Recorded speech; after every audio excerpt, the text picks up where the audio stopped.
प्राचीन काल की बात है। किसी राज्य में एक बड़ा प्रतापी और दानी राजा राज करता था। वह हर गुरुवार को व्रत रखकर दीन दुखियों की मदद करके पुण्य प्राप्त करता था। परंतु ये बात उसकी पत्नी को अच्छी नहीं लगती थी। वह ना तो व्रत रखती थी और ना ही दान पुण्य में ही कोई विश्वास रखती थी।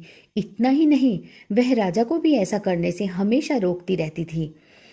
एक समय की बात है, राजा शिकार खेलने के लिए वन गए। घर पर रानी और दासी थी। उसी समय गुरु बृहस्पति देव साधु का रूप धारण कर राजा के दरवाजे पर भिक्षा मांगने आए। साधु ने जब रानी से भिक्षा मांगी तो वहां कहने लगी, हे साधु महाराज, मैं इस दान पुण्य से तंग आ गई हूँ।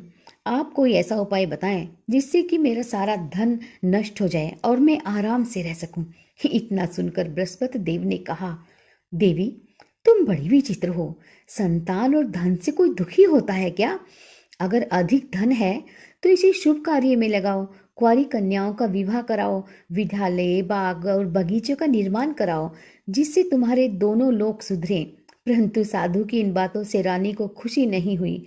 उसने कहा कि मुझे ऐसे धन की आवश्यकता नहीं है जिसे मैं दान कर सकूं और जिसे संभालने में मेरा सारा समय नष्ट हो जाए। तब साधु ने कहा, अगर तुम्हारी ऐसी ही इच्छा है तो मैं जैसा तुम्हें बताता हूँ तुम वैसा ही करना। गुरुवार के दिन तुम घर को गोबर से लीपना, अपने बालों को पीली मिट्टी से धोना, राजा से हजामत बनाने को कहना, भोजन में मांस मदिरा का प्रयोग करना, कपड़े धोबी के यहाँ धुलने दे देना। इस प्रकार 7 बृहस्पतिवार करने से तुम्हारा सारा धन नष्ट हो जाएगा। इतना कहकर साधु के रूप में श्री बृहस्पति देवता अंतर ध्यान हो गए।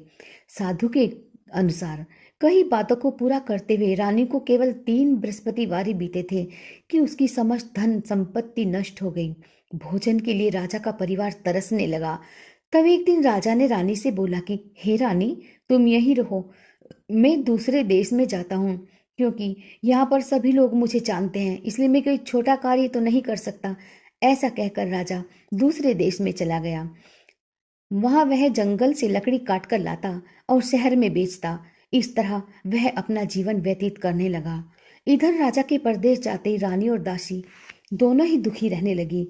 एक बार जब रानी और दासी को 7 दिन तक बिना भोजन के रहना पड़ा तो रानी ने अपनी दासी से कहा, हे दासी, पास ही के नगर में मेरी बहन रहती है, वह बड़ी धनवान है। तू उसके पास जा और कुछ लेकर आ, ताकि थोड़ी बहुत गुजर बसर हो जाए। दासी रानी की बहन के पास गई। उस दिन गुरुवार था और रानी की बहन उस समय बृहस्पतिवार व्रत की कथा सुन रही थी। दासी ने रानी की बहन को अपनी रानी का संदेश दिया, लेकिन रानी की बड़ी बहन ने कोई उत्तर नहीं दिया। जब दासी को रानी की बहन से कोई उत्तर नहीं मिला तो वह बहुत दुखी हुई और उसे क्रोध भी आया। दासी ने वापस आकर रानी को सारी बात बता दी। ये सुनकर रानी ने अपने भाग्य को कोसा। उधर रानी की बहन ने सोचा कि मेरी बहन की दासी आई थी, परंतु मैं उससे बोली नहीं, इससे वह बहुत दुखी हुई होगी। कथा सुनकर और पूजा समाप्त करके वह अपनी बहन के घर आई और कहने लगी, हे बहन, मैं बृहस्पतिवार का व्रत कर रही थी। तुम्हारी दासी मेरे घर आई थी, परंतु जब तक कथा पूरी होती तब तक न तो मैं उठती और न ही बोलती हूँ, इसलिए नहीं मैं बोली। बताओ दासी क्यों आई थी? रानी बोली, बहन, तुमसे क्या छुपाऊं, हमारे घर में खाने तक को अनाज नहीं। ऐसा कहते कहते रानी की आंखें भर आई। उसने दासी समेत पिछले 7 दिनों से भूखे रहने की बात अपनी बहन को बता दी। रानी की बहन बोली, देखो बहन, भगवान बृहस्पति देव सबकी मनोकामना पूर्ण करते हैं।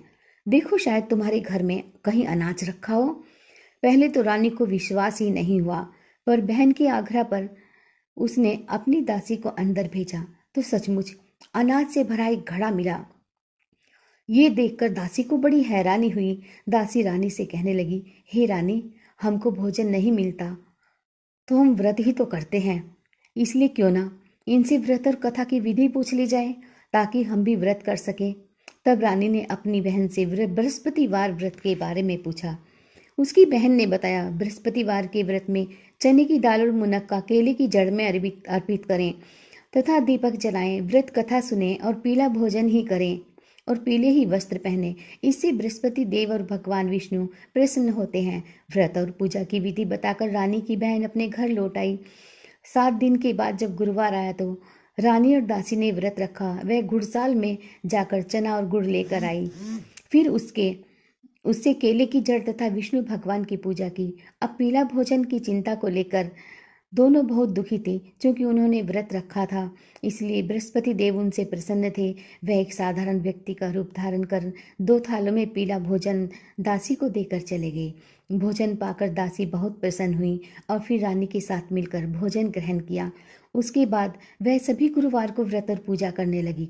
बृहस्पति देव की कृपा से उनके पास फिर से धन संपत्ति आ गई, परंतु रानी फिर से पहले की तरह आलस्य करने लगी। तब दासी बोली, देखो रानी, तुम पहले भी इस प्रकार आलस्य करती थी। तुम्हें धन रखने में कष्ट होता था, इस कारण सभी धन नष्ट हो गया। और अब जब बृहस्पति देवता की कृपा से धन मिला है तो तुम्हें फिर से आलस्य होने लगा। रानी को समझाते हुए दासी ने कहा कि बड़ी मुसीबतों के बाद हमने ये धन पाया है, इसलिए हमें दान पुण्य करना चाहिए, भूखों को भोजन कराना चाहिए और इस धन को शुभ कार्यों में खर्च करना चाहिए। इससे तुम्हारे कुल का यश बढ़ेगा, स्वर्ग की प्राप्ति होगी और पितृ भी प्रसन्न होंगे। दासी की बात मानकर रानी अपना धन शुभ कार्यों में खर्च करने लगी। इससे पूरे नगर में उसका यश बढ़ने लगा और राजा भी घर वापस आ गए। बृहस्पति व्रत कथा के बाद श्रद्धा के साथ आरती की जानी चाहिए। इसके बाद प्रसाद बांटकर उसे ग्रहण करना चाहिए। तो मित्रों, ये थी बृहस्पतिवार की कथा, बृहस्पति देवता की कथा आपने सुनी। और हाँ, आपको कैसी लगी कृपया कमेंट बॉक्स में कमेंट करके बताइएगा और हमारे चैनल को लाइक, शेयर व सब्सक्राइब अवश्य कीजिएगा। फिर आती हूँ किसी अन्य धार्मिक आध्यात्मिक वीडियो के साथ। राधे राधे।